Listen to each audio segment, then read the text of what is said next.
Márcio André Lopes Cavalcante. Processos excluídos deste informativo esquematizado por não terem sido concluídos em virtude de pedidos de vista. A de 3.628/AP, a de 3.802/DF, a de 5.154/PA, HC 124.180/RS. Julgados excluídos por terem menor relevância para concursos públicos ou por terem sido decididos com base em peculiaridades do caso concreto. A de 2.433/RN, a de 2.072/RS, a de 5.091 referendo MCMT, a de 4.967/PA, HC 119.934/SP. Índice Direito Constitucional, Processo Legislativo, Iniciativa de Lei que disponha sobre o regime jurídico dos servidores públicos e militares, emenda parlamentar em projeto de lei do Poder Executivo. Sistema Financeiro Nacional ao art. 5 da MP 2170, 36/2001 é formalmente constitucional, não tendo violado o art. 62 da CF. Direito Administrativo, Responsabilidade Civil do Estado, Inconstitucionalidade da lei estadual que preveja a pensão para cônjuges de todos os falecidos por crimes hediondos. Direito notarial e registral, concurso e prova de títulos, pontuação atribuída por tempo de serviço em serventias notariais e registrais. Direito Constitucional, Processo Legislativo, Iniciativa de Lei que disponha sobre o regime jurídico dos servidores públicos e militares, e inconstitucional lei estadual de iniciativa parlamentar que disponha sobre o regime jurídico dos servidores públicos e dos militares estaduais, seus direitos e deveres. O art. 61 e CF da CF/88 prevê que compete ao chefe do Poder Executivo a iniciativa de lei que trate sobre os direitos e deveres dos servidores públicos e sobre o regime jurídico dos militares. Essa regra também é aplicada no âmbito estadual por força do princípio da simetria. O fato de o governador do estado sancionar esse projeto de lei não faz com que o vício de iniciativa seja sanado. Corrigido. A súmula 5 do STF há muitos anos foi cancelada. STF. Plenário. A de 3.920/MT. Réu. Marco Aurélio. Julgado em 5 de fevereiro de 2015. Info 773. Informativo 773. STF. 19 de fevereiro de 2015. Esquematizado por Márcio André Lopes Cavalcante. 1 CF/88 prevê que compete ao chefe do Poder Executivo a iniciativa de lei que trate sobre os direitos e deveres dos servidores públicos e também dos militares. Veja, art. 61, são de iniciativa privativa do Presidente da República as leis que, e, disponham sobre, c. servidores públicos da União e territórios, seu regime jurídico, provimento de cargos, estabilidade e aposentadoria, f. militares das Forças Armadas, seu regime jurídico, provimento de cargos, promoções, estabilidade, remuneração, reforma e transferência para a reserva. Essa regra vale também no âmbito estadual. Sim, essa regra é aplicada também no âmbito estadual por força do princípio da simetria. Princípio da simetria segundo o princípio ou regra da simetria. O legislador constituinte estadual, ao elaborar as normas da Constituição Estadual sobre os poderes executivo, legislativo e judiciário e sobre as regras do Pacto Federativo, deverá observar, em linhas gerais, o mesmo modelo imposto pela Constituição Federal, a fim de manter a harmonia e independência entre eles.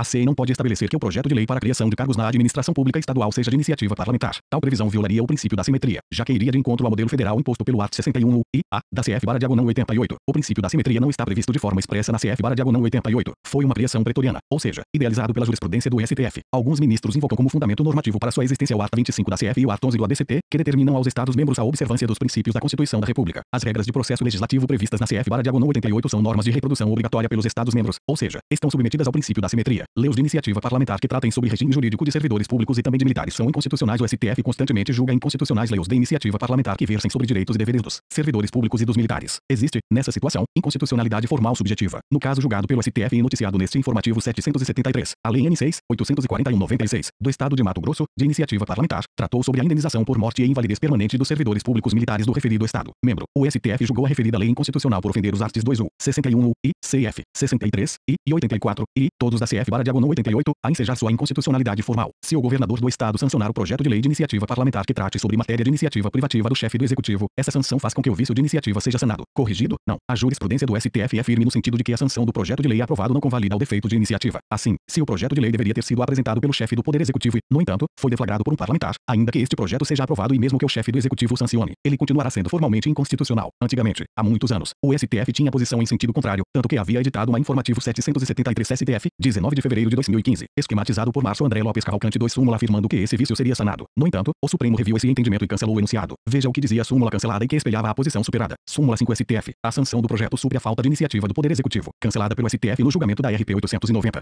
Processo legislativo emenda parlamentar em projeto de lei do Poder Executivo emendas parlamentares, presente a identidade de matéria e acompanhada da estimativa de despesa e respectiva fonte de custeio. Assim, é possível que haja emenda parlamentar em um projeto de lei de iniciativa reservada ao chefe do Poder Executivo, desde que cumpridos dois requisitos: a. haja pertinência temática, a emenda não trate sobre assunto diferente do projeto original, ponto e vírgula, e b. a emenda não acarrete aumento de despesas originalmente previstas. Art. 63 e da CF/88, STF, plenário, a de 3.942/DF, réu, Carmen Lúcia, julgado em 5 de fevereiro de 2014, info 773. A iniciativa de competência privativa do Poder Executivo não impede a apresentação de o parlamentar poderá apresentar emendas em um projeto de lei que seja de iniciativa privativa do chefe do Poder Executivo. Em outras palavras, o projeto de lei que trata sobre uma das matérias do art. 61 da CF/88 e que esteja tramitando no parlamento poderá ser alterado pelos parlamentares. Sim, é possível que haja emenda parlamentar em um projeto de lei de iniciativa reservada ao chefe do Poder Executivo, desde que cumpridos dois requisitos: a. haja pertinência temática, a emenda não trate sobre assunto diferente do projeto original, e b. a emenda não acarrete aumento de despesas originalmente previstas. Art. 63 e da CF/88. Assim, nos projetos de lei de iniciativa do chefe do Executivo, o parlamentar pode até propor emendas, mas estas deverão respeitar as restrições trazidas pelo art. 63 e da CF/88 art. 63. Não será admitido aumento da despesa prevista e, nos projetos de iniciativa exclusiva do Presidente da República, ressalvado o disposto no art. 166 3 e 4, OBS. Os 3 e 4 tratam votam sobre os projetos de lei orçamentária e da LDO. Nesses dois casos é possível que a emenda parlamentar acarrete aumento de despesas. Sistema Financeiro Nacional ao art. 5 da MP 2, 170, 36, 2001 é formalmente constitucional, não tendo violado o art. 62 da CF é importante o art. 5 da MP 2170, 36, 2001 permite que haja capitalização de juros com periodicidade inferior a um ano nas operações realizadas pelas instituições integrantes do Sistema Financeiro Nacional. A MP 2, 170, 36, 2001 era impugnada sob a alegação de que o tema capitalização de juros não possuía relevância e urgência, de forma que não poderia ter sido tratado por meio de medida provisória. Art. 62 da CF/88 Informativo 773 STF, 19 de fevereiro de 2015, esquematizado por Márcio André Lopes Cavalcante 3 STF. Contudo, decidiu que o art. 5 da MP 2, 170, 36, 2001 é formalmente constitucional, não tendo violado o art. 62 da CF/88. Do ponto de vista da relevância, esta estaria presente, considerando que a MP trata sobre a regulação das operações do sistema financeiro, tema de suma importância para a economia do país. No que se refere à urgência, a norma foi editada há 15 anos, em um período cuja realidade financeira era diferente da atual, sendo difícil afirmar com segurança que não havia o requisito da urgência naquela oportunidade. O cenário econômico, caracterizado pela integração da economia nacional ao mercado financeiro mundial, exigia medidas céleres, destinadas à adequação do sistema financeiro nacional aos padrões globais. Além disso, se a Corte declarasse a inconstitucionalidade da norma, isso significaria atuar sobre um passado em que milhares de operações financeiras poderiam, em tese, ser atingidas. OBS, existe um MAD no STF que, além dos requisitos da MP, alega também a inconstitucionalidade material da capitalização de juros em periodicidade inferior a um ano. Trata-se da de 2316, cujo julgamento ainda não foi concluído. STF, plenário, RE 590 e 2377/RS, Reaurig, Marco Aurélio, EDPU Acórdão Min Teori Zavascki, julgado em 4 de fevereiro de 2015, repercussão geral, Info 773 juros capitalizados. A capitalização de juros, também chamada de anatocismo, ocorre quando os juros são calculados sobre os próprios juros devidos. Outras denominações para capitalização de juros, juros sobre juros, juros compostos ou juros frugíferos, normalmente, são verificados em contratos de financiamento bancário. Capitalização anual de juros. A capitalização de juros foi vedada no ordenamento jurídico brasileiro pelo Decreto 22.626/33, Lei de Usura, cujo art. 4 o estabeleceu. Art. 4 é proibido contar juros dos juros. Esta proibição não compreende a acumulação de juros vencidos aos saldos líquidos em conta corrente de ano a ano. A ressalva prevista na segunda parte do art. 4, a parte destacada, significa que a lei da usura permite a capitalização anual. Desse modo, a capitalização anual sempre foi permitida, para todos os contratos. Capitalização de juros com periodicidade inferior a um ano. Em 31 de março, C/maiúsculo de 2000, o presidente da República editou medida provisória permitindo que as instituições financeiras, em seus contratos, fechassem a capitalização de juros com periodicidade inferior a um ano. Foi a MP 1, 963, 17, 2000, atual MP 2, 170, 36, 2001. Essa medida provisória foi sucessivamente reeditada, até que veio a SC 32, 2001, que eternizou as medidas provisórias que existiam na época. Veja o que diz o art. 2 da SC 32, 2001. Art. 2 as medidas provisórias editadas em data anterior à da publicação desta emenda continuam em vigor até que medida provisória ulterior as revogue explicitamente ou até deliberação definitiva do Congresso Nacional. Em outras palavras, todas as medidas provisórias que estavam em vigor quando foi publicada a SC 32, 2001 deixaram de ser provisórias e passaram a vigorar como se fossem lei. Assim, as medidas provisórias que estavam em vigor quando veio a SC 32, 2001 não mais têm prazo para expirar e irão valer até que uma lei as revogue ou que elas sejam rejeitadas pelo Congresso. Informativo 773 STF, 19 de fevereiro de 2015, esquematizado por Márcio André Lopes Cavalcante 4. Esse foi o caso da MP que estávamos falando, ou seja, da MP sobre a capitalização dos juros. Quando a SC 32, 2001 entrou em vigor, a MP 2, 170, 36, 2001 estava valendo e foi eternizada, ou seja, ela vale como se fosse uma lei até que outra lei a revogue ou até que Congresso a rejeite. Veja o que diz o art. 5 da MP 2, 170, 36, 2001. Art. 5 nas operações realizadas pelas instituições integrantes do Sistema Financeiro Nacional, é admissível a capitalização de juros com periodicidade inferior a um ano. Desse modo, a MP 2170, 36, 2001 permitiu que as instituições financeiras, em seus contratos, fechassem a capitalização de juros com periodicidade inferior a um ano. Esta MP continua vigorando e não tem data para perder eficácia por causa do art. 2 da SC 32, 2001. Impugnações à MP 2, 170, 36, 2001 existem. No Poder Judiciário, milhares de ações judiciais questionando a legalidade e a constitucionalidade da MP 2, 170, 36, 2001. As três impugnações principais contra a referida MP são as seguintes. 1. Ilegalidade da capitalização inferior a um ano. Sustentava-se que o art. 5 da MP 2, 170, 36, 2001, que permite a capitalização inferior a um ano, teria sido revogado pelo art. 591 do Código Civil, que permite somente a capitalização anual. Alguns alegavam também que haveria violação ao CDC. Essa tese foi acolhida pela jurisprudência. A MP 2, 170, 36, 2001 é ilegal. A capitalização de juros com periodicidade inferior a um ano.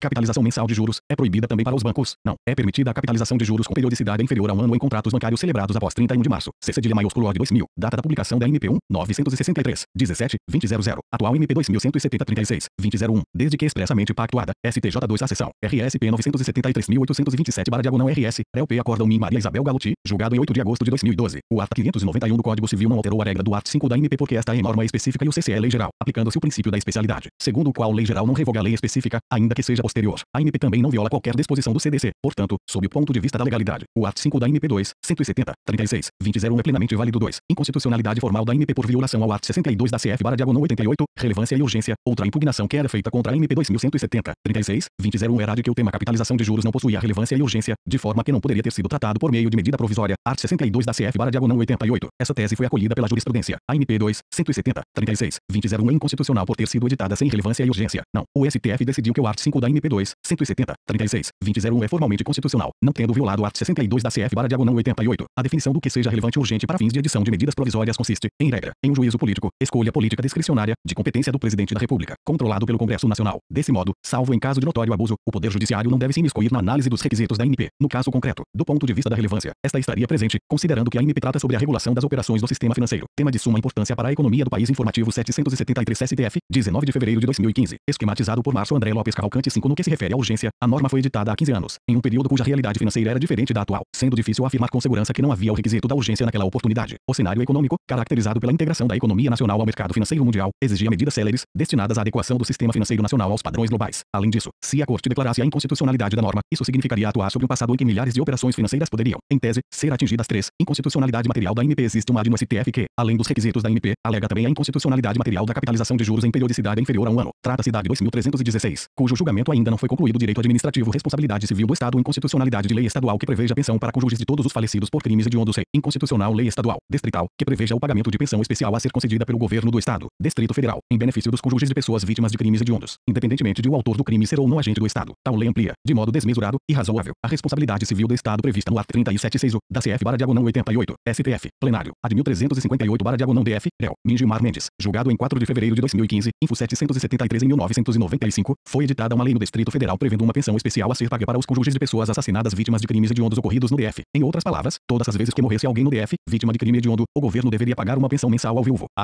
morto, mesmo que o autor do delito não tivesse sido um agente público. O STF entendeu que essa lei é inconstitucional porque amplia, de modo desmesurado, a responsabilidade prevista no artigo 37.6 da CF/88. A referida lei impôs ao DF responsabilidade civil muito maior que a prevista na CF/88. A Constituição afirma que o Estado é responsável civilmente pelos danos que seus agentes, nessa qualidade, causarem a terceiros. Vale ressaltar que o poder público até poderia, como medida de assistência social, e não por força de responsabilidade civil, instituir essa pensão, mas desde que fosse para pessoas necessitadas, conforme exige o artigo 203 da CF/88, desde que houvesse a previsão da fonte de custeio total. 5 do artigo 195, artigo 203. A assistência social será prestada, independentemente de contribuição à Seguridade Social, e tem por objetivos, artigo 195.5, nenhum benefício ou serviço da Seguridade Social poderá ser criado, majorado ou estendido sem a correspondente fonte de custeio total a quem dela necessitar. Informativo 773 STF, 19 de fevereiro de 2015, esquematizado por Márcio André Lopes Cavalcante. 6. Direito notarial e registral, concurso e prova de títulos. Pontuação atribuída por tempo de serviço em serventias notariais e registrais. Lei estadual previu como títulos em concursos de cartório e tempo de serviço prestado como titular, interino, substituto ou escrevente em serviço notarial ou de registro e apresentação de temas em congressos relacionados com os serviços notariais e registrais. O STF decidiu que, para o concurso de ingresso, tal previsão é inconstitucional. Para o concurso de remoção, essa pontuação é constitucional, desde que as atividades listadas nesses dois incisos tenham sido realizadas após o ingresso no serviço notarial e de registro. STF, plenário, AD 3580/MG, réu, Mingimar Mendes, julgado em 4 de fevereiro de 2015, info 773. Concurso de cartório e prova de títulos. A Lei N. 12.919/98, do Estado de Minas Gerais, dispõe sobre os concursos de ingresso e de remoção nos serviços notariais e de registro. Sobre a prova de títulos, a referida lei estabeleceu o seguinte: artigo 17. O candidato não eliminado nas provas de conhecimento poderá apresentar títulos, considerando-se como tais os seguintes: e trabalhos jurídicos publicados, de autoria única, e apresentação de temas em congressos relacionados com os serviços notariais e registrais, e conclusão de mestrado ou doutorado em matéria jurídica, e v. exercício da advocacia, v. aprovação em concurso público para cargos de carreira jurídica ou aos títulos relacionados nos incisos e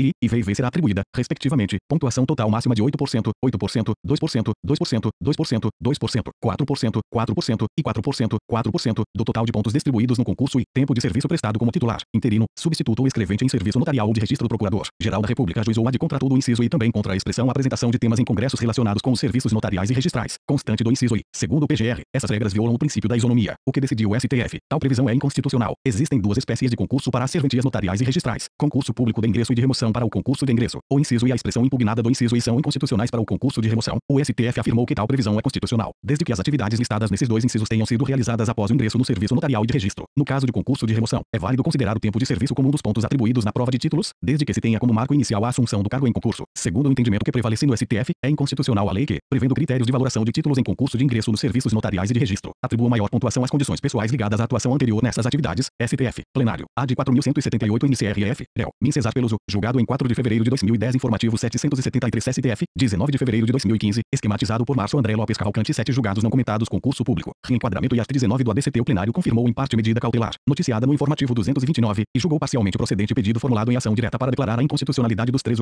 4 e 6 do artigo 231 da LC 167.999 do Estado do Rio Grande do Norte, com a redação da LC Estadual 174/2000, artigo 231. Os atuais cargos de escrivão, escrevente substituto e ajudante de cartório oficializado são transformados nos cargos de técnico judiciário. 3. O fica assegurado aos auxiliares de cartórios, que se encontravam com 5,05 anos cumpridos de exercício ao tempo da promulgação da Constituição Federal de 1988 e que permaneceram vinculados ao serviço quando da vigência da Lei Complementar nº 1165, de 28 de abril de 1999, o direito de optar pelo enquadramento definitivo no quadro permanente de pessoal do Poder Judiciário. 4. O enquadramento de que trata o parágrafo anterior dar-se-á no cargo de auxiliar técnico, nível A1, e far-se, mediante requerimento do interessado, dirigido ao presidente do Tribunal de Justiça, ficando o requerente obrigado a apresentar documentação comprobatória do ato da designação perante a serventia judicial e do termo de compromisso, bem como da permanência vinculada à Secretaria Judicial 6. O disposto no 3 deste artigo aplica-se aos serviços extrajudiciais que estiverem vagos na data da vigência desta lei ou os que vierem a vagar no prazo de 1 ano, desde que preencham os requisitos ali previstos. Ademais, conferiu interpretação conforme a Constituição quanto ao 2 do citado artigo 2. Os escrivães que acumulam as funções notarial e registral podem optar pelo cargo de técnico judiciário, contanto que o façam no prazo de 10 dias a partir da instalação da secretaria do respectivo juízo, a fim de assentar a abrangência da norma apenas aos escrivães que vinham acumulando funções notarial e registral além das atinentes a cargo efetivo, alcançado mediante concurso. Preliminarmente, o ministro Marco Aurélio, relator, consignou que a manifestação do advogado-geral da União no feito deveria restringir-se à defesa do atual texto impugnado, nos termos do art. 103 da CF, de modo que não caberia a emissão de parecer. No mérito, o colegiado afirmou que a jurisprudência da Corte seria no sentido da indispensabilidade da prévia aprovação em concurso público, nos termos do enunciado 685 da súmula do STF. É inconstitucional toda a modalidade de provimento que propicia ao servidor investir-se, sem prévia aprovação em concurso público destinado ao seu provimento, encargo que não integra a carreira na qual anteriormente é investido. No caso, os 3, 4 e 6 do art. 231 da norma em questão confeririam aos auxiliares de cartório que contavam com 5 anos de exercício quando promulgada a CF 1988, o direito a enquadramento definitivo. No entanto, a estabilidade excepcional garantida pelo art. 19 do ADCT não daria direito à efetividade ou a qualquer tipo de transposição. O servidor estável, segundo o referido preceito, teria assegurada somente a permanência no cargo para o qual arregimentado, excluído o direito a, sem concurso público, ser efetivado. Por outro lado, o 2 da norma estadual versaria a acumulação de cargos no que se refere a funções notarial e registral e cogitaria da opção pelo cargo de técnico judiciário. Uma vez presumido que os escrivães ocupariam o cargo efetivo, obtido por concurso, a regra deveria ser interpretada para ter como beneficiários apenas os escrivães que cumprissem esse requisito. A de 2433/REL, me Marco Aurélio, 4 de fevereiro de 2015. Despesas orçamentárias e vício de iniciativa ao plenário, por maioria, confirmou medida cautelar, noticiada no informativo 171, e julgou parcialmente procedente pedido formulado em ação direta para declarar a inconstitucionalidade do art. 2 da Lei 11.367, 1999 do Estado do Rio Grande do Sul, que, ao tornar o governo estadual devedor principal de obrigações que agricultores daquele Estado membro assumiram, inicialmente, com o governo federal, transmudará a natureza do pacto originalmente firmado. A Corte relatou que, em face de grande estiagem ocorrida em 1995, o governo do Rio Grande do Sul instituirá o Programa Emergencial de Manutenção e Apoio a Pequenos Proprietários Rurais, Decreto 36.459, 1996, para atender, com recursos oriundos do informativo 773 STF, 19 de fevereiro de 2015, esquematizado por Márcio André Lopes Cavalcante 8 Governo Federal, os agricultores que perderam suas lavouras naquele ano, fora ainda instituído, pela Lei 11.185, 1998 do Estado do Rio Grande do Sul, o Fundo Rotativo de Emergência da Agricultura Familiar, com recursos oriundos do Governo Federal, em 31 de agosto de 1999, via emenda parlamentar, fora sancionada a Lei Gaúcha 11.367, 1999, que isentara de pagamento aos produtores rurais que teriam sido beneficiados por esse programa emergencial. Previra, também, em seu art. 2, que o governo estadual assumiria as obrigações perante o governo federal. Em preliminar, o tribunal asseverou que, embora a Lei Gaúcha 11.774, 2002 tivesse revogado expressamente o art. 2 da Lei 11.367, 1999, nesse ponto, não se poderia julgar o pedido prejudicado porque não produzira efeitos, em face da medida cautelar que suspendera o ato. No mérito, asseverou que a emenda parlamentar que dera nova redação ao art. 2 da Lei Estadual 11.367, 1999 teria afrontado a competência do Poder Executivo, vencidos, em parte, os ministros Marco Aurélio e Luiz Fux, que julgavam integralmente procedente o pedido formulado. Para o ministro Marco Aurélio, a norma impugnada seria um caso emblemático da ingerência do Poder Legislativo no Poder Executivo. Asseverava que a Assembleia Legislativa local, ao dispor sobre isenção, estaria a diminuir o orçamento aprovado para o Poder Executivo. Frisava que este poder, tampouco poderia dispor desses valores, a beneficiar certos cidadãos. Apontava que o órgão legislativo estaria a exercer as funções inerentes ao Executivo. A de 2072/RS, REL,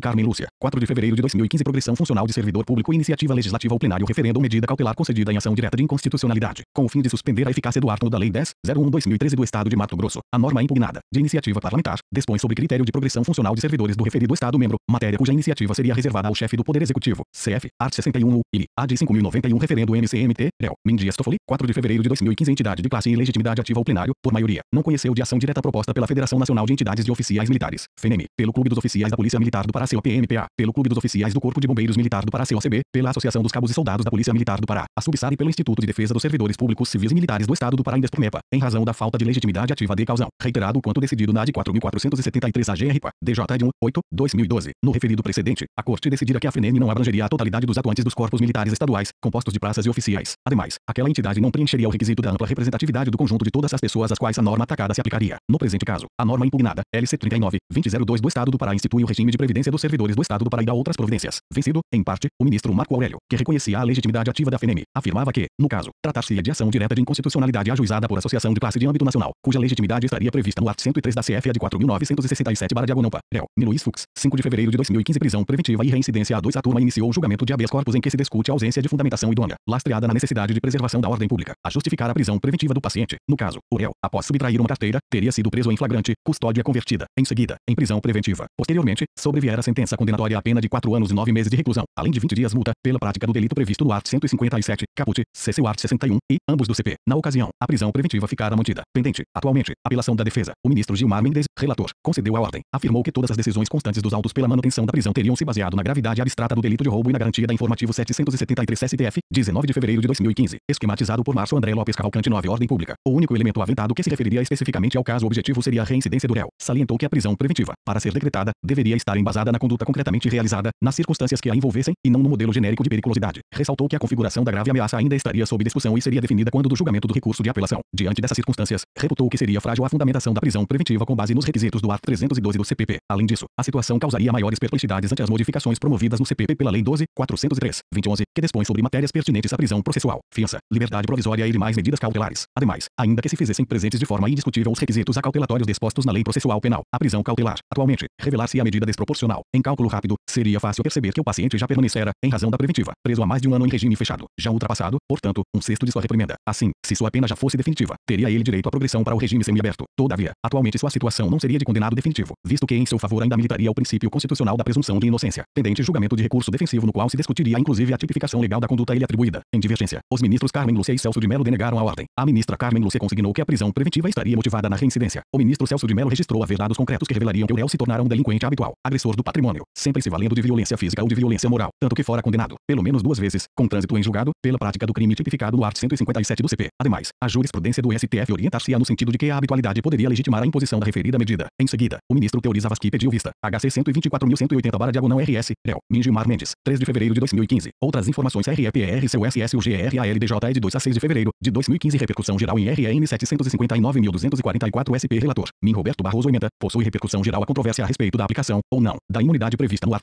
149.2 e da Constituição às exportações indiretas, isto é, aquelas intermediadas por trading e companhias. Repercussão geral em RN 808.202 RS. Relator, Min Dias Toffoli emenda, direito constitucional, notários e registradores, limite à remuneração dos substitutos ou interinos designados para o exercício de função delegada, servente e as extrajudiciais, teto remuneratório, discussão quanto à incidência ou não na hipótese dos artigos 37, incisos E e X, 236-3 da Constituição Federal. Repercussão geral reconhecida. Repercussão geral em ARN 728.181 RJ. PU Acordão. Luiz Fux emenda, direito eleitoral, requisitos necessários à obtenção de certidão de quitação eleitoral. Art. 11 da Lei N. 9.504/1997. Controvérsia quanto à suficiência da mera apresentação das contas de campanha eleitoral. Matéria de teor infraconstitucional. Necessidade de análise da Lei N. 9.504/1997 e de resoluções do Tribunal Superior Eleitoral. Potencial de ofensa meramente reflete a lei maior. Inexistência de repercussão geral. Recurso não conhecido. Repercussão geral em RN 748.543 RS. Relator, Marco Aurélio. Imunidade tributária. Artigo 155.2. Inciso X. A linha B. Da Constituição Federal. Alcance. Intermediária na aquisição e alienação de energia elétrica. Recurso extraordinário. Repercussão geral verificada. Possui repercussão geral a controvérsia acerca do alcance da imunidade tributária, prevista no artigo 155.2. Inciso X. A linha B. Da Constituição Federal. A intermediária que adquire energia elétrica e aliena a consumidores no mesmo estado. Informativo 773 STF. 19 de fevereiro de 2015. Esquematizado por Márcio André Lopes Cavalcante. 10. Repercussão geral em RN 598.650 MS. Relator, Marco Aurélio. Ação rescisória formalizada pela União. Terceira interessada. Tribunal Regional Federal. Declínio de competência. Decisão rescindenda. Justiça Estadual. Artigo 108. Inciso I. A linha B. É 109. Inciso I. Da Carta da República. Conflito. Recurso extraordinário. Repercussão geral configurada. Possui repercussão geral a controvérsia acerca da competência para processar e julgar pedido formalizado pela União, na qualidade de terceira interessada em relação ao processo originário, voltado a haver rescindida a decisão prolatada por juiz estadual. Decisões publicadas. 5 CLPPNGDUDJ é 2 a 6 de fevereiro de 2015. ADN 2255 ES. Relator, Mingimar Mendes. Ação direta de inconstitucionalidade 2. Lei Estadual no 5. 645. 1998. Do Espírito Santo. Indenização de vítimas de violências praticadas por agentes estatais 3. Inexistência de vício formal. Responsabilidade civil do Estado. Regulação de matéria exclusiva de direito administrativo 4. Não regulação de matéria de competência exclusiva do Presidente da República. Inocorrência de usurpação de competência privativa da União 5. Ação direta julgada improcedente noticiado no informativo 768 ADN 2444 RS. Relator, Min Dias Toffoli ementa. Ação direta de inconstitucionalidade. Lei no 11.521/2000 do Estado do Rio Grande do Sul. Obrigação do governo de divulgar na imprensa oficial e na internet dados relativos a contratos de obras públicas. Ausência de vício formal e material. Princípio da publicidade e da transparência. Fiscalização. Constitucionalidade 1. O art. 22. Inciso XXVI. Da Constituição Federal atribuiu à União a competência para editar normas gerais de licitações e contratos. A legislação questionada não traz regramento geral de contratos administrativos, mas simplesmente determina a publicação de dados básicos dos contratos de obras públicas realizadas em rodovias, portos e aeroportos. Sua incidência é pontual e restrita a contratos específicos da administração pública estadual, carecendo, nesse ponto, de teor de generalidade suficiente para caracterizá-la como norma geral. 2. Lei que obriga o Poder Executivo a divulgar na imprensa oficial e na internet dados relativos a contratos de obras públicas não depende de iniciativa do chefe do Poder Executivo. A lei em questão não cria, extingue ou modifica órgão administrativo, tampouco confere nova atribuição a órgão da administração pública. O fato de a regra estar dirigida ao Poder Executivo, por si só, não implica que ela deva ser de iniciativa privativa do governador do Estado. Não incide, no caso, a vedação constitucional, CF, art. 61 e 3. A legislação estadual inspira-se no princípio da publicidade. Na sua vertente mais específica, a da transparência dos atos do poder público. Enquadra-se, portanto, nesse contexto de aprimoramento da necessária transparência das atividades administrativas, reafirmando e cumprindo o princípio constitucional da publicidade da administração pública. Art. 37, caput, CF/88, 4. É legítimo que o Poder Legislativo, no exercício do controle externo da administração pública, o qual lhe foi outorgado expressamente pelo Poder Constituinte, implemente medidas de aprimoramento da sua fiscalização Constituição, desde que respeitadas as demais balizas da Carta Constitucional, fato que ora se verifica. 5. Não ocorrência de violação aos ditames do art. 167 e da Carta Magna, pois o custo gerado para o cumprimento da norma seria irrisório, sendo todo o aparato administrativo necessário ao cumprimento da determinação legal preexistente. 6. Ação julgada improcedente noticiado no informativo 766 AD em 3223 SC relator. Mindias Toffoli ementa, ação direta de inconstitucionalidade. Lei no 10. 926.998 do Estado de Santa Catarina. Tribunal de Contas. Vício de iniciativa. Inconstitucionalidade formal. Transposição de cargos de corte de contas para o quadro de pessoal do Poder Executivo 1. Inconstitucionalidade formal de dispositivo acrescentado por emenda parlamentar que transpõe cargos de analista de controle externo do quadro de pessoal do Tribunal de Contas do Estado de Santa Catarina para o grupamento funcional do Poder Executivo local. Essa transposição promove indiretamente a extinção de cargos públicos pertencentes à composição funcional do Tribunal de Contas do Estado. 2. Conforme reconhecido pela Constituição de 1988 e pelo Supremo Tribunal Federal, gozam as Cortes de Contas do país das prerrogativas da autonomia e do autogoverno, o que inclui, essencialmente, a iniciativa reservada para instaurar processo legislativo para criar ou extinguir cargos, como resulta da interpretação sistemática dos artigos 73, 75 e 96, e, b, da Constituição Federal, CF ad 1994/ES, relator ministro Eros Grau, DJ de 8 de setembro de 2006, ad 789/DF, relator ministro Celso de Mello, DJ de 19 de dezembro de 1994.3. A jurisprudência da Corte é firme no sentido de que a Constituição Federal veda ao Poder Legislativo formalizar emendas a projetos de iniciativa exclusiva se delas resultar aumento de despesa pública ou se forem elas totalmente impertinentes.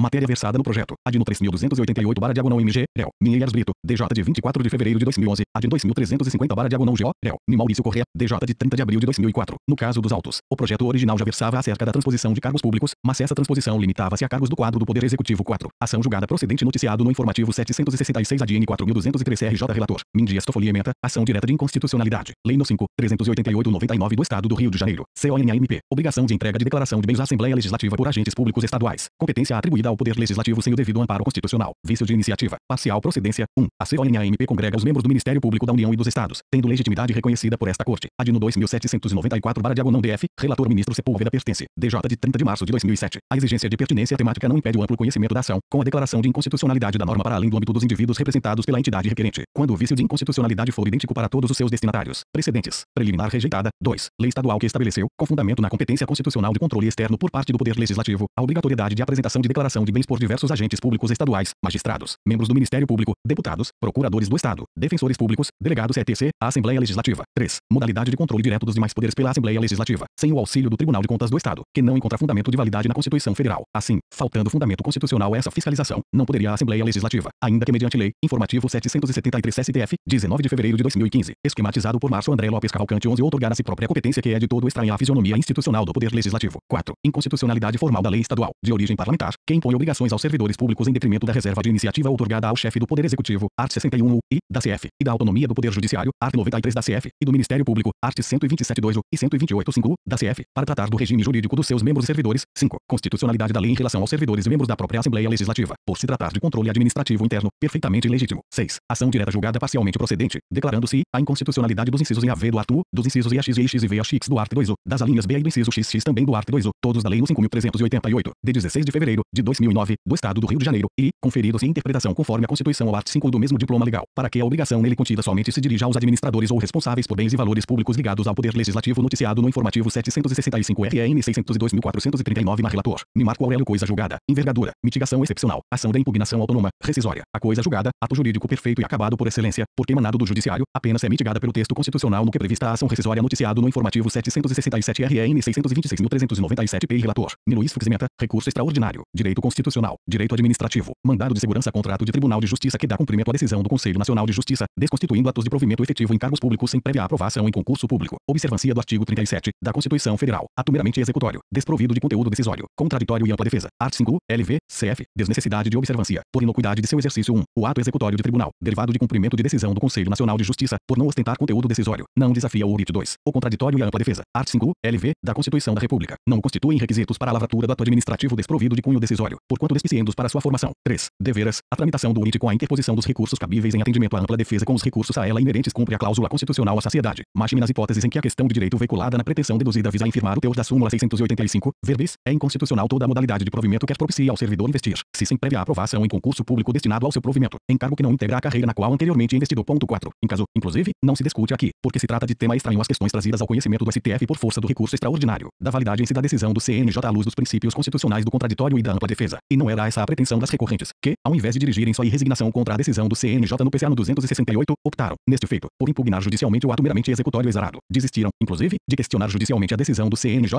quando desistiram do MS no 26.658, réu. Marco Aurélio Aurélio, cuja liminar já havia, inclusive, sido indeferida pelo eminente relator. 5. Recurso extraordinário provido para reformar a decisão do tribunal ACU que, concedendo a segurança, anulou a portaria no 465 do TJP que dava cumprimento à determinação do CNJ para desconstituir os atos de provimento efetivo em cargos públicos sem a prévia aprovação em concurso público. RCLN 4311 DF-RED. PU Acordão. Mindias Tofolia Ementa. Processual Civil e Constitucional. Reclamação. ADC no 4/diagonal DFMC. Decisão de mérito contrária à Fazenda Pública. Direito de servidor público a férias. Providência cautelar para assegurar o resultado prático equivalente ao do adimplemento. Art. 461. Caput. Segunda parte. Do CPC. Indenização de férias não gozadas como mera consequência secundária do reiterado descumprimento de decisão de mérito. Reclamação improcedente. 1. Exige-se aderência estrita do objeto do ato reclamado ao conteúdo da decisão paradigmática do STF para o conhecimento da reclamação constitucional. 2. A existência de decisão de mérito nos autos originários impede o conhecimento da reclamação constitucional proposta com fundamento na ADC no 4/diagonal DFMC. 3. A limitação objetiva do alcance da ADC no 4/diagonal DF às hipóteses taxativas do artigo da Lei no 9. 494, 97. 4. A indenização de férias não gozadas como mera consequência secundária do reiterado descumprimento de decisão de mérito não apresenta identidade com o tema em debate no paradigma. 5. Reclamação improcedente noticiado no informativo 766 RN 602.381 AL relatora, Min Carmen Lúcia Ementa, constitucional e administrativo. Alegada incompetência absoluta de turma recursal. Ausência de prequestionamento. Súmulas NS 282-356 do Supremo Tribunal Federal. Impossibilidade de análise de legislação infraconstitucional. Ofensa constitucional indireta. Recurso ao qual não se conhece no ponto. Procuradores federais. Pretendida concessão de férias de 60 dias e consectários legais. Artigo da Lei N 2. 123, 1952 e art. 17, parágrafo único, da Lei N 4, 069.962. Disposições normativas recepcionadas com extratos de lei ordinária. Possibilidade de revogação pelo art. 18 da Lei N 9, 527, 1997. Interpretação do art. 131, caput, da Constituição da República. A Procuradoria-Geral Federal, apesar de manter vinculação, não se caracteriza como órgão da Advocacia Geral da União. Atual impossibilidade de equiparação das condições funcionais dos membros da Advocacia Pública e do Ministério Público. Recurso parcialmente conhecido é, nessa parte, provido. Acordãos publicados. 428 transcrições noticiado no informativo 768 com a finalidade de proporcionar aos leitores do informativo STF uma compreensão mais aprofundada do pensamento do tribunal. Divulgamos neste espaço trechos de decisões que tenham despertado ou possam despertar de modo especial o interesse da comunidade jurídica. Informativo 773 STF, 19 de fevereiro de 2015, esquematizado por Márcio André Lopes Cavalcante 12 relator. Ministro Gilmar Mendes busca e apreensão e autorização judicial. Transcrições. Vem informativo 772, HC 106.566/SP habeas corpus 2. Inviolabilidade de domicílio, art. 5 e X, CF. Busca e apreensão em estabelecimento empresarial. Estabelecimentos empresariais estão sujeitos à proteção contra o ingresso não consentido 3. Não verificação das hipóteses que dispensam o consentimento 4. Mandado de busca e apreensão perfeitamente delimitado. Diligência estendida para endereço ulterior sem nova autorização judicial. Ilicitude do resultado da diligência 5. Ordem concedida para determinar a inutilização das provas. Relatório. Trata-se de habeas corpus, sem pedido de medida liminar, impetrado por e em favor de contra acórdão proferido pela 5ª Turma do Superior Tribunal de Justiça, STJ, que, por maioria, conheceu, parcialmente, do pedido e, nessa extensão, denegou a ordem no HC 124.253/SP. Relatou que foi alvo das investigações policiais federais Chacal e Satyagraha. Em 27 de outubro de 2004, os policiais cumpriram mandado de busca e apreensão, expedido nos autos do PICID 2004, 61, 81, 0014 52 pela 5ª Vara Federal Criminal de São Paulo, tendo como alvo o endereço profissional do paciente, localizado na AV, Rio de Janeiro RJ, no 28º andar. Na mesma oportunidade, realizaram busca e apreensão no endereço do banco, localizado no 3º andar do mesmo edifício, sem que houvesse mandado judicial para tal endereço. Afirmou que, após decidir realizar a busca e apreensão no 3º andar, a autoridade policial entrou em contato com o juiz substituto da vara em questão. Esse juiz emitiu decisão autorizando o espelhamento do disco rígido do servidor da instituição financeira. Ressaltou que o magistrado não era o mesmo que emitiu os mandados, não dispunha dos autos em que a medida foi determinada, não sabia da inexistência de mandado para o endereço e não autorizou a apreensão. Apenas determinou o espelhamento imediato do disco rígido como forma de preservar o funcionamento da instituição financeira. Relatou que a defesa do paciente e o banco interpuseram apelação contra a decisão que determinou as buscas e apreensões. Processo no 2004, 61, 81, 0096 85 2. Paralelamente, a defesa do paciente peticionou ao juiz da causa, que proferiu decisão reconhecendo a ilicitude da prova obtida, mas negou-se a devolver os objetos apreendidos, alegando que a questão estava devolvida ao Tribunal Regional em apelação dos requeridos contra a decisão que determinou as buscas. Contra a decisão que reconheceu a ilegalidade da busca, o Ministério Público Federal propôs a correição parcial, a qual foi negado seguimento. Sobreveio decisão do Tribunal Regional Federal da Terceira Região, negando provimento ao apelo do paciente e do banco contra o indeferimento da exclusão da prova. Alegou que a decisão do Tribunal Regional resulta indevida, visto que agrava a situação do paciente em recurso exclusivo da defesa. Acrescentou ter sido impetrado habeas corpus 124.253, em favor do paciente, buscando, novamente, a exclusão da prova. Sobreveio decisão denegando a ordem, fundamentada na desnecessidade de referência precisa do local a ser cumprida a diligência de busca e apreensão e no fato de que o paciente seria, notoriamente, vinculado ao banco. Aduziu que os argumentos não se sustentam. Pediu provimento judicial que, reconhecendo a ilegalidade decorrente da busca e apreensão determinada no curso do processo no 2004, 61, 81, 0014 52 5, decrete a nulidade da diligência de busca e apreensão sucedida em 27 de outubro de 2004, precisamente no ponto em que, extrapolando os limites do mandado judicial, abrangeu as dependências do banco distribuída a ação ao ministro Marco Aurélio, por dependência ao habeas corpus 98.667. Sobreveio decisão encaminhando os autos ao ministro-presidente para verificação de prevenção ao habeas corpus 95.009, relatoria do ministro Eros Grau, EDOC 55. Sobreveio decisão do ministro-presidente, Cesar Peluso, determinando a livre distribuição do feito, EDOC 57. Redistribuídos, determinei a regularização dos documentos que instruíram a petição inicial e solicitei informações ao juízo de primeira instância, EDOC 59. Prestadas informações, EDOC 62, o Procurador-Geral da República pugnou pela denegação da ordem, EDOC 69. Sobreveio petição dos impetrantes, EDOC 71, informando que o paciente foi absolvido em primeira instância, mas mantém o legítimo interesse processual, visto que é interposta a apelação pelo Ministério Público. É o relatório. Voto. Tenho por cabível o habeas corpus. corpus. O entendimento do Supremo Tribunal Federal é pelo cabimento do uso da ação com vistas ao reconhecimento de ilicitude de provas. Especificamente, no que se refere à busca e apreensão, menciono o HC 102.851, de minha relatoria, julgado pela 2A Turma em 5 de março de 2013. Da mesma forma, é firme o entendimento da 2A Turma no sentido de que o cabimento do recurso ordinário não afasta a possibilidade de impetração de novo habeas corpus. No julgamento do HC 111.670, segunda turma, julgado em 25 de junho de 2013, votei pelo cabimento do habeas corpus substitutivo do recurso ordinário, nos seguintes termos, como já tive a oportunidade de me manifestar, não ouvido as legítimas razões que alimentam a preocupação com o alargamento das hipóteses de cabimento do habeas corpus e, com efeito, as distorções que dele decorrem. Contudo, incomoda-me mais, ante os fatos históricos, restringir seu espectro de tutela, o valor fundamental da liberdade, que constitui o lastro principiológico do sistema normativo penal, sobrepõe-se a qualquer regra processual cujos efeitos práticos e específicos venham a anular o pleno exercício de direitos fundamentais pelo indivíduo. Ao Supremo Tribunal Federal, como guardião das liberdades fundamentais asseguradas pela Constituição, cabe adotar soluções que, traduzindo as especificidades de cada caso concreto, visem reparar as ilegalidades perpetradas por decisões que, em estrito respeito a normas processuais, acabem criando estados de desvalor constitucional. No HC 121.419, julgado pela 2A Turma em 2 de setembro de 2014, voltei a manifestar minha contrariedade e preocupação com as teses pela limitação do habeas corpus. Dito isso, tenho por cabível a ação de habeas corpus para a finalidade pretendida. Além disso, não vislumbro falta de legítimo interesse processual ou legitimidade de parte neste caso. Os impetrantes sustentam que o paciente nada tem a ver com a administração do banco. Ainda assim, buscam impedir a utilização da prova apreendida na sede de tal instituição em ação penal movida contra o paciente. Ainda que aparentemente contraditória, essa conduta não impede o conhecimento da ação de habeas corpus. O implicado pode pedir a exclusão de uma prova, com fundamento em sua ilicitude, independentemente do conteúdo. Entender em contrário, seria informativo 773 STF, 19 de fevereiro de 2015, esquematizado por Márcio André Lopes Cavalcante 3 exigir que o implicado demonstrasse que a prova é incriminatória para, só então, admitir que sustente sua exclusão. Em consequência do direito à não autoincriminação, não se exige do implicado essa demonstração. Quanto ao mérito, o presente processo trata da validade de busca e apreensão em escritório sem autorização judicial. A casa é protegida contra o ingresso não consentido, sem autorização judicial, na forma do art. 5-X da Constituição Federal. X. A casa é asilo inviolável do indivíduo. Ninguém nela podendo penetrar sem consentimento do morador, salvo em caso de flagrante delito ou desastre, ou para prestar socorro, ou, durante o dia, por determinação judicial, muito embora a Constituição empregue o termo casa. A proteção contra a busca domiciliar não autorizada vai além do ambiente doméstico. O art. 154 do Código Penal, ao definir casa para fins do crime de violação de domicílio, traz conceito abrangente do termo 4. A expressão casa compreende e qualquer compartimento habitado, e aposento ocupado de habitação coletiva, e compartimento não aberto ao público, onde alguém exerce profissão ou atividade. O conceito do Código Penal serve de ponto de partida para a regra constitucional de proteção contra a busca não autorizada. Assim, o conceito de casa estende-se a qualquer compartimento privado não aberto ao público, onde alguém exerce profissão ou atividade. CP, art. 154, e compreende, observada essa específica limitação espacial, área interna não acessível ao público, os escritórios profissionais. HC 82.788,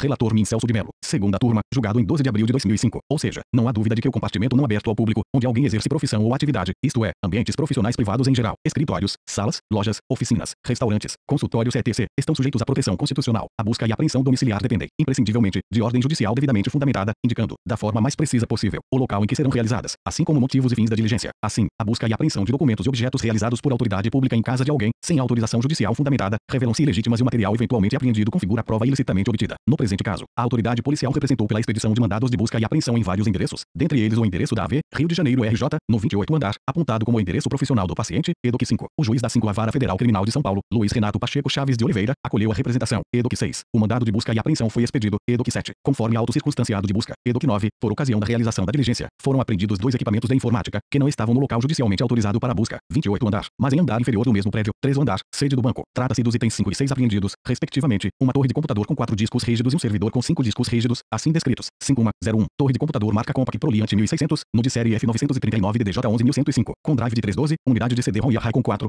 discos SCS, localizado na sala do CPD da empresa. Lacre no 0001021, 6101, servidor marca HP, no de série F328 KJN 21075, contendo a RAI com 055, discos rígidos SCS, localizado na sala do CPD do banco, localizado no 3º andar. Lacre no 0001022 polegadas. Houve expressa discordância do advogado presente à diligência quanto à medida, que fez constar do auto que a apreensão dos equipamentos não estava no objeto da medida e que as informações contidas diriam respeito ao banco, não ao aqui paciente. Ou seja, a apreensão ocorreu em local equiparado, para fins constitucionais e legais, a casa, sem estar amparada em mandado judicial de busca e apreensão e sem o consentimento do responsável. O argumento de que o mandado de busca e apreensão não precisa de indicar endereço determinado não convence. A legislação processual afirma que o mandado deverá indicar, o mais precisamente possível, o local da diligência, art. 243, CPP. A indicação, no caso concreto, não deixou margem a dúvidas. Não houve equívoco na identificação do endereço. Não se tratava de local de difícil identificação, como comumente ocorre no meio rural. Desde o início, os policiais identificaram o 28º andar como alvo da diligência, e para tal endereço o mandado foi expedido. O que ocorreu foi que, durante a diligência, os policiais identificaram um novo local de interesse. Esse novo local estava fora do âmbito do mandado em cumprimento. O mandado era expressamente direcionado ao 28º andar e para o 28º andar apenas. Por óbvio, não permitia uma diligência a 15 andares abaixo, no 3º andar. Ou seja, não estamos diante da hipótese de interpretação dos limites do mandado de busca. A ordem claramente não contemplava o endereço aqui discutido. Não se cogitava de flagrante delito ou outra situação excepcional que dispensasse a ordem judicial. Assim, apenas com um novo mandado a diligência seria possível. É certo que, durante a execução da busca, foram descobertos elementos que levavam a crer que havia ligação do escritório do 28º andar com a sede do banco. É certo, também, que a ligação do paciente ao grupo é fato conhecido, muito embora ele negue participar da administração do banco, que não seria parte do grupo. Esse Esses elementos talvez servissem de justa causa a postular um novo mandado judicial, desta feita, direcionado à sede do banco, no 3º andar. Incumbiria ao juiz competente avaliar a justa causa da medida e, se fosse o caso, ordenar a diligência. Não houve, no entanto, pedido de novo mandado de busca e apreensão. Houve, sim, contato com o juízo acerca na diligência no 3º andar, ao ofício, expedido pela 5ª Vara Federal Criminal de São Paulo no dia da diligência, fazendo referência aos equipamentos apreendidos. Esse ofício, assinado pelo juiz federal Alexandre Cacetari, magistrado diverso daquele que ordenara as diligências iniciais, determinava que o servidor do banco não fosse apreendido, mas autorizava a cópia do material nele constante mesmo que, para tanto, se faça necessária a momentânea remoção do equipamento ao DPF, com posterior e incontinente restituição à instituição financeira. E do que 6. O mencionado ofício, no entanto, não é um mandado de busca e apreensão. Sob o aspecto formal, o documento não atende aos requisitos do mandado de busca domiciliar, previstos no art. 243, e do CPP, art. 243. O mandado de busca deverá indicar, o mais precisamente possível, a casa em que será realizada a diligência e o nome do respectivo proprietário ou morador, ou, no caso de busca pessoal, o nome da pessoa que terá de sofrer, lá ou os sinais que a identifiquem, e mencionar o motivo e os fins da diligência. Informativo 773 STF, 19 de fevereiro de 2015, esquematizado por Márcio André Lopes Cavalcante 14. Reconheço que se tratava de uma situação em que o tempo era importante, na medida em que os policiais já estavam no local da diligência. A situação existente poderia levar a uma tolerância quanto a deficiências de documentação da diligência. Entretanto, mesmo uma interpretação benevolente não leva à conclusão de que o ofício seja uma autorização judicial para busca e apreensão. O ofício não exprime minimamente o fim de permitir a apreensão dos equipamentos da informática localizados no 3º andar. Muito pelo contrário, é uma ordem para que os servidores da instituição financeira não sejam apreendidos. Apenas se indispensável a apreensão para cópia, espelhamento dos dados. É autorizada a remoção do equipamento para imediata devolução. Ou seja, o que se tem não é uma nova ordem de apreensão, mas uma limitação à apreensão em andamento. Isso foi reconhecido pelo próprio juiz da causa, em decisão posterior, em que afirma ser certo que houve manifestações judiciais a respeito do HD. No entanto, nenhuma delas considerou a questão da abrangência da ordem de busca e apreensão. Apenas referiram-se ao prejuízo existente com a remoção do HD e ao sigilo dos dados financeiros de terceiros eventualmente contidos no dispositivo. E do que 8. Aparentemente, o magistrado que despachou o caso no dia da busca e apreensão não foi alertado, ou simplesmente não percebeu, que os equipamentos em questão estavam em local diverso do constante do mandado. O que está documentado é que houve resistência do advogado presente contra a apreensão dos servidores da instituição financeira. Alegadamente, a apreensão dos servidores impediria as atividades da instituição financeira. Além disso, as operações financeiras têm sigilo assegurado legalmente. Lei Complementar 105/01. Disso se infere que o magistrado foi chamado para, em face das peculiaridades que envolviam a apreensão do banco de dados da instituição financeira, decidir acerca da persistência da ordem de busca e apreensão. Certamente, não foi para emitir nova ordem para endereço novo. Disso tudo se conclui que o ofício em questão não é um mandado de busca e apreensão, nem a ele é equivalente. Assim, as provas obtidas pela busca e apreensão no 3º andar do AV, Rio de Janeiro RJ, foram ilicitamente adquiridas, porque a diligência contrariou a regra constitucional de inviolabilidade de domicílio, art. 5-X, da Constituição Federal. As provas ilicitamente incorporadas ao processo devem ser excluídas, na forma do art. 157-3 do CPP. Ante o exposto, concedo a ordem para determinar a imediata devolução do material apreendido na sede do banco. 01. Torre de computador marca Compaq Proliant 1600, no de série F939 DDJ 111.105, com drive de 312, unidade de CD, ROM Raikon 4,